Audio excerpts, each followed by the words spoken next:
네, 오늘 시그널픽에서는 김용태 국민의힘 의원과 함께 자세한 얘기 나누겠습니다. 어서 오세요. 네, 안녕하세요. 포천가평 김용태입니다. 네, 반갑습니다.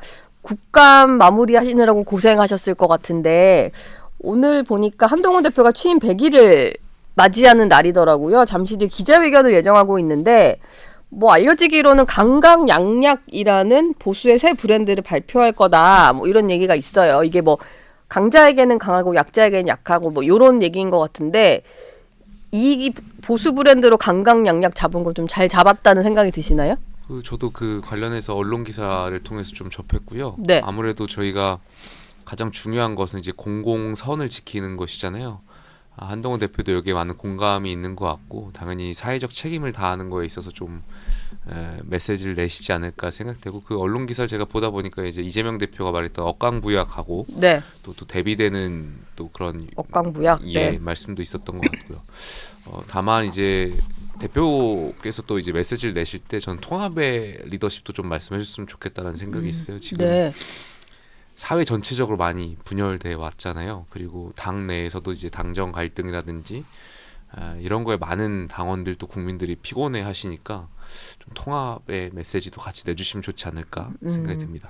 지난 100일 동안 사실 친윤계, 친한계 이런 말들이 생기고 그리고 언론에서도 계파 분류를 해서 누가 친윤계다, 누가 친한계다, 그리고 중간에 누가 있다 이런 식의 분류도 많이 했던 것 같은데 이게 좀 부각된 100일이 아니었나라는 생각이 좀 들어요. 그리고 지금 가장 좀 크게 부딪히는 게 특별감찰관 추천하는 데 있어서 북한 인권재단 이사 추천과 연계를 할 거냐 말 거냐 이 문제 같은데 김용태 의원 생각은 좀 어떠신지 궁금해요. 개인적으로는 어떤 방향으로 좀 가야 된다고 보시는지. 저는 여기에 대해서 여러 차례 말씀드린 바가 있는데 당연히 특별감찰관 제야 대통령께서 공약하신 사항이고 네.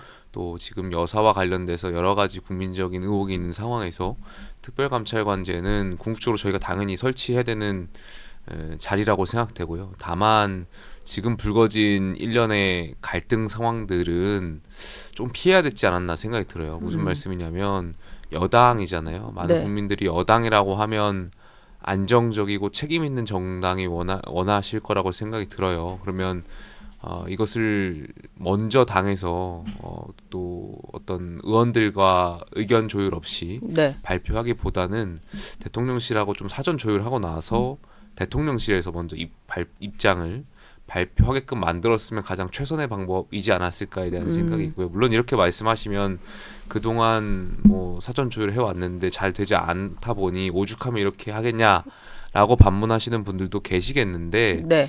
글쎄요, 이제 말씀하셨던 것처럼 100일을 앞두고 있는 지도부고 사실상 더 그런 노력이 필요했지 않았나 개인적인 생각이 듭니다. 왜냐하면 지금 특별감찰관제를 공개 표결하냐 마냐 가지고도 당이 여러 가지 갈등들이 있는데 이걸 만약에 공개 표결하게 되면 의원들이 특별감찰관제의 어떤 그런 생각보다도 네. 언론이나 바깥에서 볼 때는 친윤계 몇 명, 친한계 몇 명 딱 숫자에만 집중할 거거든요. 그렇죠. 그러니까 의원들이 소신대로 판단하겠지만 그것보다는 그냥 숫자에 친윤, 친한 딱 숫자만 부각될 거여서 그거는 대표나 추경호 원내대표나 피하셔야 될 방향 아닌가 생각됩니다. 일단 이번 주 안에는 물밑 조율을 하는 주가 될 거다. 아까 신지호 부총장이 얘기를 하셔서 그런 움직임들을 좀 봐야 될 것 같고요. 일단 한 대표 같은 경우는 최근에 친한계로 분류되는 의원들과 저녁 모임을 하는 걸 보면 어느 정도 인원수가 좀 현역 의원들도 꽤 많다는 느낌은 드는데 이게 또 전체 당을 장악하는 데 있어서는 좀 한계가 있다 이런 지적도 있는 것 같아요. 보니까 김용태 의원은 그 저녁 자리에는 한 번도 안 가신 것 같던데. 안 간 건지 못 간 건지 잘 모르겠습니다. 예, 별로 오라는 연락을 적극적으로 받지는 않으셨나 봐요. 글쎄요, 저는 그냥 소신대로 또 원칙대로 말씀드리고 싶은 거고 네. 어느 한 개파라고 표현하기 좀 스스로가 말씀드리기 좀 그렇습니다만 어쨌든 한 정파에 속하기보다는 국민의힘 안에서 말씀을 좀 드리고 싶고요. 다만 저는 대표가 갖고 있는 지위를 충분히 활용하셨으면 좋겠어요. 그러니까 앵커께서 말씀하셨던 것처럼 친한계라고 이름이 불리는 의원들하고 식사 자리를 하기보다는 네. 당 대표시니까 예. 얼마든지 의원들하고 만날 수 있는 명분을 갖고 계시잖아요. 네. 가령 이제 국정감사가 끝났으니까 상임위별로 의원들을 모셔서 좀 식사 자리를 갖던지 아니면 차 티타임 자리를 가질 수 있는 좋은 명분이 있잖아요. 그러네요. 국정감사 네. 수고했다고 하시면서 아니면 가령 저희가 이번에 부산 금정구에서 재보궐 구청장 선거를 이겼지 않습니까? 그러면 사실 대표께서 제가 만약에 대표라면 부산 지역의 국회의원들 고생하셨잖아요. 네. 오셔가지고 또 식사하시면 되고요. 그러니까 이게 친윤이냐 친냐냐 이게 아니라 대표로서의 갖고 있는 그런 지위를 충분히 활용하시면 예. 더 많은 의원들하고 좀 접촉하실 수 있지 않을까 생각됩니다. 근데 좀 스킨십은 늘리고 있다는 얘기는 하던데 뭐 실제로 의원들과 그렇게 좀 직접적인 만남 같은 거는 별로 없었나 보네요. 한동훈 대표가. 뭐 다른 의원님들 통해서 보면은 연락도 주시고 이렇게 만나고 계시는 것 같은데 글쎄요 뭐 이렇게 막 두각되거나 네. 많아지는 것 같지는 않습니다. 왜냐하면 지금 특별감찰관 제도라든지 아니면 여야 의정을 대표께서 먼저 꺼내셨을 때도 의원들 반응은 일단 대표 생각 합리적이라고 다들 생각하시는데 다만 이걸 사전에 의원들하고 좀 소통하고 교류했으면 더 좋지 않았을까에 대한 의견들이 원내에서 많이 나오거든요. 그러니까 대표가 되게 중요하고 맞는 방향을 말을 하긴 하는데 사전에 의원들에게 설명이 없다 보니까 의원님들도 당황하거나 그 보도를 통해 알게 되거나 이게 당정 갈등에 또 시초가 될 때가 있다 보니까 당혹스러워하는 의원님들도 계시고. 예. 그러니까 저는 대표께서 어떤 말씀을 하실 때 빈틈을 주지 않으셨으면 좋겠어요. 그러니까 의원들 사이에서도 충분히 의원들한테 많은 공감이나 아니면 국민적 공감을 받을 수 있는 그런 발언들조차도 네. 이런 빈틈을 주시면 사실 어떻게 보면 또 본질이 훼손될 때도 있고 또 그런 진위가 왜곡돼서 공격을 받을 때도 있고 하잖아요. 네. 그러니까 여당이고 또 지금처럼 예민한 당정 관계에서는 조금 더 섬세하고 정제된 활동을 하실 필요가 있지 않나 개인적으로 그게 또 대표를 위해서 좋지 않나 생각이 듭니다. 네. 어제 또 주목받은 모임이 하나 있는데 중진 의원들과 뭐 오세훈 시장, 뭐 박형준 시장 이런 분들이 만나서 뭐 정부 여당다움을 회복하자. 어찌 보면 약간 양비론으로 비판한 걸 수도 있는데 용산도 좀 바뀌어야 된다. 그리고 당도 좀 소통을 해야 된다라는 얘기를 좀 했어요. 근데 이제 한 대표를 향해서 좀 소통하지 못하는 문제를 지적을 하다 보니까 이 모임 자체가 뭔가 좀 비한계 인사들끼리의 어떤 모임이 시작된 거 아니냐 이런 해석이 나왔거든요. 조금 전에 말씀드렸던 것처럼 이제 친윤 친한으로 언론에서 부각시키거나 하다 보니까 이제 가운데라고 표현하기 좀 그렇지만 어쨌든 뭐 이른바 언론에서는 중립파 뭐 이런 의원님들이 계시던데 이 의원들도 이 상황 자체를 보고 계신 거죠. 그리고 지금 상황에 조금 전에 말씀드렸던 것처럼 대표께서 조금이라도 먼저 이제 의견 소통에 대한 자리를 만들어 주시거나 그러한 의견을 구하거나 이러한 절차가 있었더라면 거기에 좀 목말라하는 의원들이 많으신 것 같아요. 그래서 어제 그 중진 의원들이 내세웠던 입장문을 보더라도 그런 걸 전반적으로 좀 여당다움을 회복하자, 뭐 정치의 기능을 좀 말씀하셨던 거 아닌가에 대한 생각이 있고 아마 지금 제가 조금 전에 말씀드렸던 전반적인 내용의 연장선상에서 말씀하신 거라고 생각되고 그 중진 의원님들뿐만이 아니라 많은 그 의원들이 관망하면서 또 3, 3, 5 모이셔서 여러 생각들을 지금 나누고 계세요. 뭐 언론에 표출되진 않았지만 이 외에도 많은 의원들의 그냥 그룹들이 있거든요. 그 의원들끼리 지금 이 당정 갈등 속에서 의원들이 어떤 자세를 취해야 되는지 또 어떤 중심을 잡아야 되는지 고민하고 걱정하는 의원들이 굉장히 많으세요. 네, 그렇습니다. 알겠습니다. 총선 백서 얘기도 좀 해볼 텐데 201일 만에 총선 끝나고 201일 만에 공개가 됐는데요. 일단 당정 관계에 있어서의 좀 엇박자가 총선의 패인이다 이렇게 분석을 했어요. 수도권에 좀 어렵게 좀 생존하신 의원으로서 보시기에 총선 백서에 담긴 내용은 좀 공감이 가는 그런 내용이셨어요? 아무래도 이제 여당이 공식적으로 발표하는 백서다 보니까 누구의 책임, 뭐 어떤 원인이다라고 명확하게 딱 꼬집기가 어려웠다라는 점도 이해가 됩니다만 네. 저는 객관적으로 봤을 때 선거라는 것은 결국에는 평가거든요. 이번 총선은 결과적으로 우리 정부에 대한 평가가 들어갈 수밖에 없어요. 큰 틀에서 윤석열 정부가 잘하고 있는지 잘 못하고 있는지에 대한 평가에 대한 첫 번째가 이제 총선이었다고 생각해요. 그거를 부정할 필요도 없고 네. 딱 그걸 인지하는 게 굉장히 중요한 것 같고요. 그래서 총선이 저희가 여당이 패배하고 나서 대통령실에서도 여러 메시지가 나갔었고 대통령께서도 사과하는 뉘앙스의 말씀을 많이 하셨던 걸로 알고 있습니다. 그러니까 본인의 책임이라는 표현도 했었고, 네. 그러니까 여기에 대해서 정부의 평가 책임이라는 것은 뭐 부인할 필요가 없을 것 같고요. 그 안에서 이제 지역적인 문제들이 있겠죠. 공천에 대한 문제, 당정에 대한 문제, 또 선거 전략에 대한 문제, 뭐 그런 부차적인 문제라고 저는 생각합니다.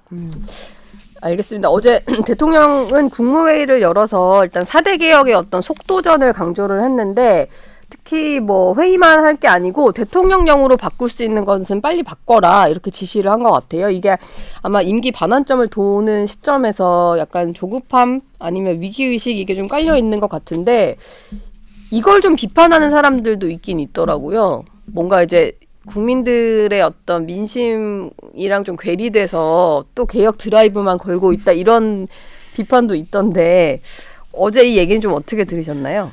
그러니까 지금 우리 정부가 하려고 하는 여러 가지 개혁 과제들, 뭐 의료 개혁이라든지 노동 개혁, 교육 개혁, 연금 개혁 등등이 있는데 여기에 야당도 부정하진 않을 거라고 생각해요. 네.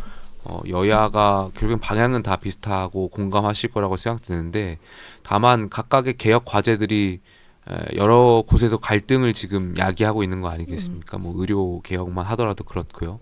그런 갈등의 방법, 개혁의 방법이라든지 이런 것들이 많은 비판과 지적이 있는 것도 잘 알고 있고요. 네. 그런 와중에 이것 개혁 과제들 잘 추진해 나가는 게 굉장히 중요하고 그런 걸 하라고 윤석열 대통령을 만들어 주셨다고 생각하는데 지금 상황에서 또 이제 김건희 여사에 대한 문제가 대두되고 또 이 김건희 여사에 대한 의혹들 때문에 이런 나머지 이런 정책 개혁 과제들이 빛을 못 보는 것 같아요. 그러다 보니까 아마 대통령께서도 여기에 대해서 좀 언급하신 거 아닌가 네. 개인적으로 좀 생각이 듭니다. 한동훈 대표는 집권 3년 차가 됐으니까 이제 정부의 성과를 국민에게 체감시켜야 된다 이런 얘기를 꺼냈는데 이거는 좀 정부를 압박하는 말인 걸까요? 아니면 성과를 좀 보여줘야 되는데 이게 다른 이슈 때문에 좀 가려졌다 뭐 이런 얘기인 걸까요?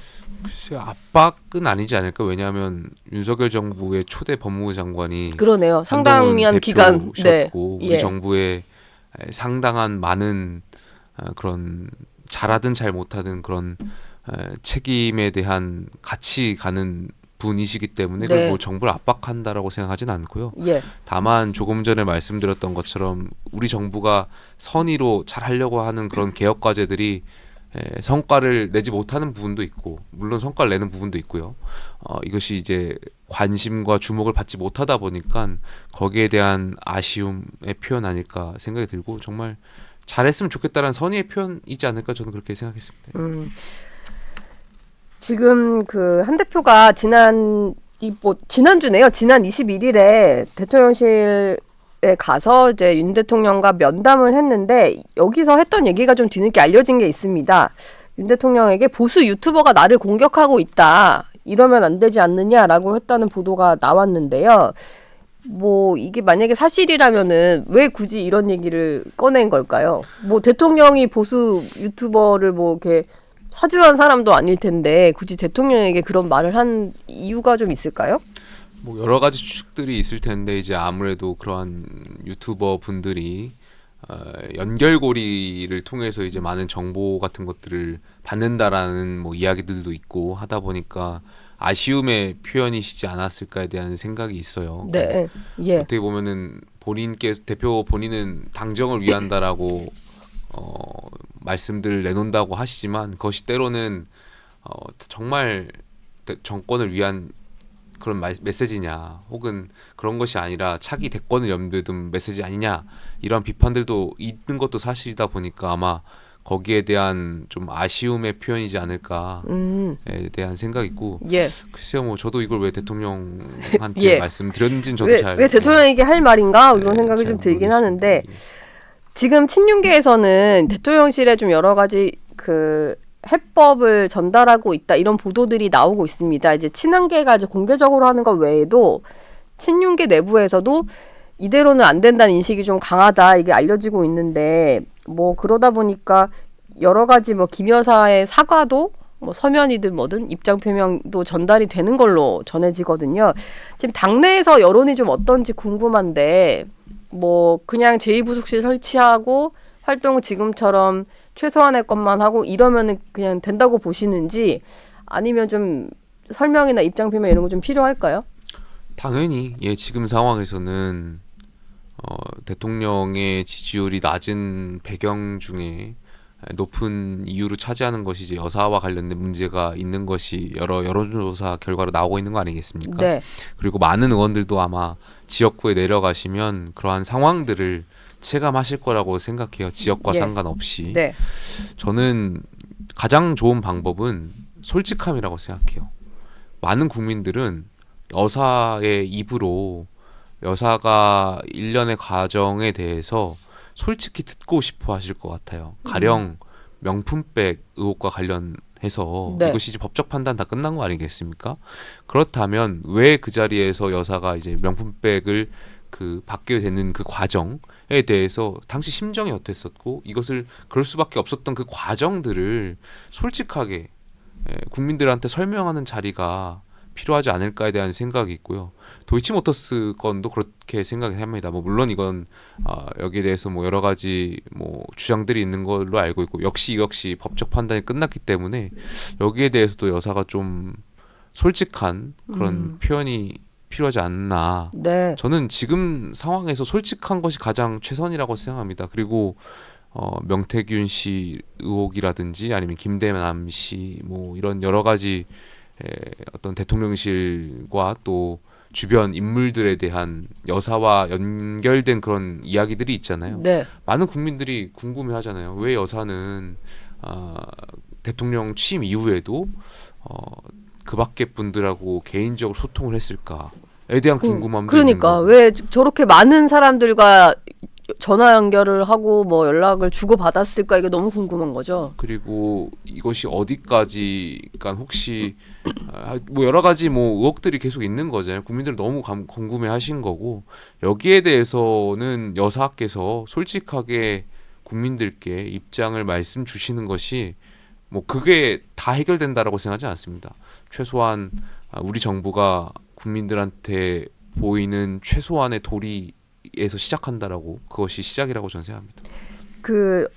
이게 뭐 지난주 회담 이후에 뭐 그 전후에 나왔던 말이긴 한데 친한계에선 이런 얘기를 했습니다. 뭔가 대통령실에서의 조치 여사와 관련돼서 약간 맺고 넘어가는 게 없을 경우에는 이게 다음번에 어떤 특검법 표결 때는 이제 막기가 힘들 수 있다 이런 말들이 좀 나왔어요. 지금 민주당에서는 11월 14일을 콕 집어서 그때 본회의에서 뭔가 처리를 하겠다 이런 계획을 세우고 있는데 그 전까지 뭔가 이렇게 방금 말씀하신 것처럼 납득할 수 있을 만한 설명이라든지 여당 의원들에게도 방어할 만한 명분을 주지 않으면 실제로 지난번보다 좀 이탈할 수 있다 이렇게 보시나요? 저는 그건 좀 아니라고 생각합니다. 왜냐하면 이 특검이라는 것이 거듭 말씀드리지만 수사권에 정치권이 개입하는 굉장히 이례적인 상황이다 보니까 네. 특검을 수용하는 쪽에서의 공정성에 대한 수용이 굉장히 중요하다고 생각해요. 근데 지금 만약 대통령실에서 수용하지 않고 여야가 합의되지 않은 상황에서 여당 내 조직표 혹은 이탈표로 특검이 가결된다면 사실상 뭐 정권은 레임덕이라고 생각되고요. 네. 그리고 그러한 것을 또 불러일으킨다면 그런 조직표는 당내 정치에서 실패하는 일로 기결될 거라고 생각합니다. 그러니까 정치를 하는 분들이 이제 국민의 눈높이도 굉장히 중요하고 당원 눈높이도 굉장히 중요한데요.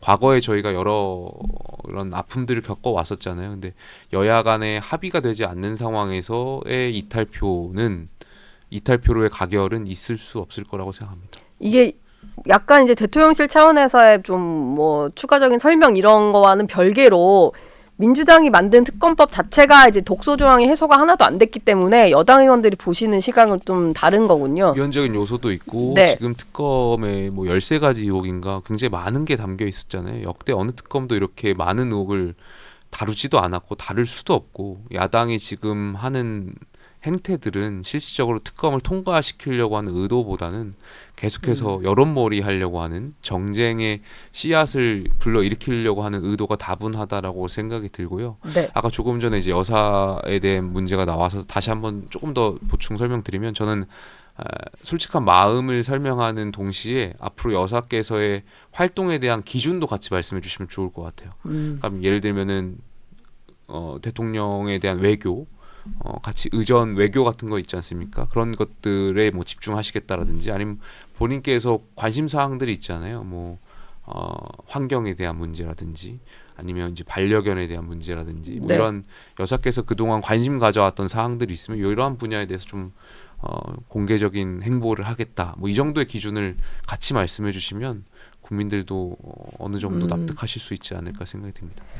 그 여사가 조금 해소 의혹 면에서 설명이 필요하다고 했던 게 명태균 씨 네, 얘기인데 최근에 보면은 명태균 씨의 일방 주장이긴 한데 왜냐하면 녹취가 명태균 씨가 이제 제3자에게 말을 하는 부분이 공개되다 보니까 근데 마치 여사의 뜻을 받들어서 본인이 뭔가 개입을 하고 있는 것처럼 말하는 것들이 좀 많이 등장을 해요. 그리고 보면 어제 윤상현 의원 같은 경우에 명태균 씨가 이제 총선 전에 인요한 혁신위원장 시절에 이준석 외교부 장관 추천을 요청했다 뭐 이런 주장을 폈거든요.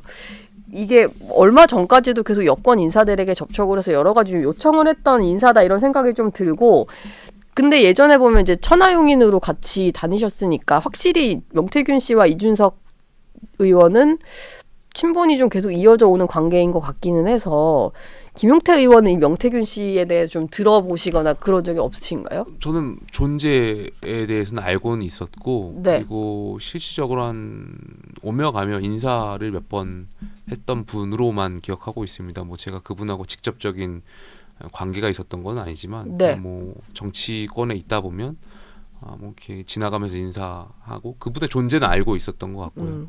또 그분이 이준석 의원을 많이 아끼는 것 같기도 하고 지금 조금 전에 이제 뭐 외교부 장관에 네. 그러니까요. 추천할 정도면 많이 이런 아끼는 사이였나 뭐 그 정도만 알고 그럼 있었던 김용태 것 의원이 만나셨을 때는 이게 어느 정도의 인물이다 이런 느낌을 받으신 같아요. 거예요? 저랑 뭐 연결고리가 직접적인 게 없다 보니까 만나도 그냥 인사만 하고 뭐 오랜 이야기를 나눠본 사이가 아니어서 예. 그냥 정식 그렇게까지는 깊은 관여가 뭐 깊은 관여라고 하기도 좀 그렇지만 어쨌든 명태균 씨의 말에 의하면 여러 가지 이제 관여가 되어 있는 것 같은데 네. 뭐 그런 관계인지까지는 몰랐습니다. 이게 명태균 씨 논란은 뭐 진짜와 가짜가 좀 섞여 있고 이분의 그냥 일방 주장인데 마치 그게 실제 실현이 되다 보면 아 명태균이 움직여서 저렇게 됐나? 예를 들면 창원 산업단지 문제라든지 이런 것조차도 그런 오해를 사는 게 좀 특징적인 것 같아요. 근데 이게 어쨌든 가장 여권에서는 좀 해소하지 않으면 힘들어질 만한 이슈 같은데 좀 어떻게 정리를 해야 된다고 보시나요? 그러니까 저는 여기에 대해서는 법적인 수사가 필요하지 않나 생각이 들어요. 예. 국민들께서 궁금해 하시잖아요. 그리고 지금 앵커께서 말씀하셨던 것처럼 정말 명태균 씨가 움직여서 저런 게 된 건가? 네. 이런 생각도 들고 명태균 씨가 이제 내놓는 의혹들에 대해서 일방적으로 당할 것이 아니라 정말 여기에 대해서 수사를 통해서 한번 가려볼 필요가 있지 않나 생각이 듭니다. 지금이야 좀 잠잠해졌지만 한 2주, 3주 전만 하더라도 이 명태균 씨의 발언 한마디에 정치권 뉴스와 또 많은 네. 관심이 있었던 거잖아요. 예. 이 정도 되면 각각의 사건에 대해서 좀 수사가 필요하지 않나 생각됩니다. 알겠습니다. 지금까지 김용태 국민의힘 의원과 말씀 나눴습니다. 고맙습니다. 감사합니다.